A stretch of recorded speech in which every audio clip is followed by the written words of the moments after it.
जय गुरु जी, शुक्राना गुरु जी। आज हम बात करेंगे कि गुरु जी ने सत्संग से रिलेटेड क्या क्या मर्यादा फॉलो करने के लिए बोला। तो संजय जी, सबसे इम्पोर्टेंट जो चीज है वो ये है कि गुरु जी ने ये बोला है कि जब भी हम प्लेलिस्ट बनाए ना, तो उसमें 1.25 घंटे मिनिमम शब्द बाड़ी होनी चाहिए। कोई भी उसमें हमें भजन नहीं लगाना चाहिए। भजन बिल्कुल स्ट्रिक्टली मना होते हैं संजय जी। तो हमें 1.25 घंटे मिनिमम, आपकी जो प्लेलिस्ट है वो 2 घंटे की होनी चाहिए, जिसमें 1.25 घंटे शब्द बाड़ी होना चाहिए। जब भी हम सत्संग में लोगों के बैठाने का सेटिंग अरेंजमेंट करें तो थोड़ी थोड़ी स्पेस होनी चाहिए, मूवमेंट आराम से हो पाए, सो दैट कभी भी कोई एक संगत दूसरी संगत से डिस्टर्ब ना हो।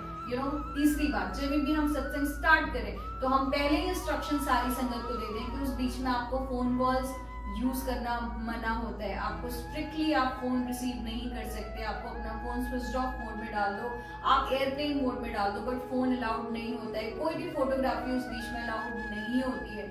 और उसके साथ साथ में जब भी हम सत्संग स्टार्ट करते हैं संगत जी, तो जो मैंने बताया जो मूवमेंट्स होते हैं, एज एन मतलब अगर हम सपोज जो भी लंगर प्रसाद या स्नैक्स प्रसाद डिस्ट्रीब्यूट करना चाहते हैं, तो सबसे पहले हमें चीजें बहुत लिमिटेड रखनी चाहिए। अगर सपोज हम चाय प्रसाद दे रहे हैं तो उसके साथ में गुरुजी ने कोई ऐसा सिस्टम नहीं रखा था कि हमें चाय के साथ में कोई स्नैक्स प्रसाद देना है, क्योंकि जितना ज्यादा मूवमेंट होता है उतना ही ज्यादा आपका कनेक्शन गुरुजी के साथ डिस्टर्ब होता है। तो हमें कोशिश करना है कि जो भी सत्संग हो वो बहुत ही सिंपल तरीके से हो। हमें बहुत ज्यादा किसी चीज को बहुत ज्यादा ऐसा नहीं होता कि बहुत गुरुजी ने बोला है कि बहुत ग्रैंड आपको सजावट करानी है, ऐसा कुछ भी नहीं है संगत जी। आपका कनेक्शन बस आपको भगवान के साथ में बहुत स्ट्रॉन्ग करना होता है। इस वजह से आपको जब भी आप यहाँ पे सत्संग जब भी आप ऑर्गेनाइज करें तो आपको कोशिश करनी है कि आपने सपोज सबसे पहले अगर जल प्रसाद दे दिया, देन आपने चाय प्रसाद दिया, उसके बाद में आपका कोई मूवमेंट नहीं होना चाहिए।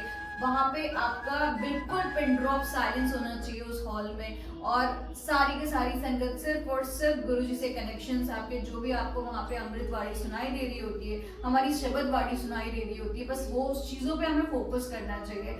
उसके बाद में जब भी आपका मंत्र जाप और आरती ये सारी चीजें संगत जी हो जाए, उसके बाद में सबसे इम्पोर्टेंट जो चीज है वो है सत्संग शेयरिंग। सत्संग शेयरिंग के टाइम में पिन ड्रॉप साइलेंस होना चाहिए, क्योंकि जो गुरुजी ने हमेशा से ये प्रथा बताई है कि जो सत्संग सुनाता है और जो सत्संग सुनता है वो दोनों लोगों को ब्लेसिंग्स मिलती है। तो इस चीज को हमें कभी भी स्किप नहीं करना चाहिए। बहुत इंपॉर्टेंट प्रथा है गुरुजी के टाइम से, और इस चीज का हमें डेफिनेटली हमें सभी लोगों को फॉलो करना चाहिए। और संगत जी, जो भी हमें प्रसाद मिले उस प्रसाद को हमें गुरुजी का शुक्राना करते हुए इनफैक्ट बहुत ही प्यार से खाना चाहिए। और वो सारी चीजों को हमें ध्यान रखना चाहिए कि हमें गुरुजी ने जो भी हमें लंगर की थाली में मिला है ना, उसको बिल्कुल भी नहीं छोड़ना है और हर एक कण को खाना है।